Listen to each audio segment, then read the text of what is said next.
যদি আপনি এই একটি সেটিংস আপনার মোবাইল ফোনে অন করে রাখেন, তাহলে ভূমিকম্প হওয়ার আগেই আপনার মোবাইল ফোন অ্যালার্টের মাধ্যমে আপনাকে জানিয়ে দিবে। আর প্রত্যেকটা স্মার্টফোনে এই সেটিংসটি রয়েছে। এই সেটিংসটি আপনারা কিভাবে অন করবেন চলুন আপনাদেরকে দেখিয়ে দেই। এই সেটিংসটা অন করার জন্য আমরা প্রথমে চলে যাব সেটিংস অপশনে। সেটিংস অপশনে আসার পর উপরের দিকে একটি সার্চ বার পাবো। সার্চ বারে আমরা লিখব লোকেশন। আর লোকেশন লেখার পরে নিচের দিকে লোকেশন সার্ভিসেস নামে একটি অপশন দেখতে পারবো। এই অপশনটিতে একটি ক্লিক করে দিব। ক্লিক করার পর আবারও লোকেশন সার্ভিসেস নামে একটি অপশন পাবো। এই অপশনটিতে একটি ক্লিক করব। এবার আর্থ অ্যালার্ট কুইক এই অপশনটিতে একটি ক্লিক করে দিব।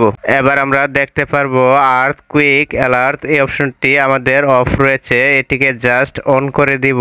এই সেটিংসটি অন করে রাখার পর আমাদের স্মার্টফোন ভূমিকম্প হওয়ার পূর্বে আমাদেরকে অ্যালার্টের মাধ্যমে জানিয়ে দিবে। তখন আমরা যদি কোনো বিপজ্জনক জায়গায় থাকি তখন আমরা নিরাপদে আশ্রয় নিতে পারবো।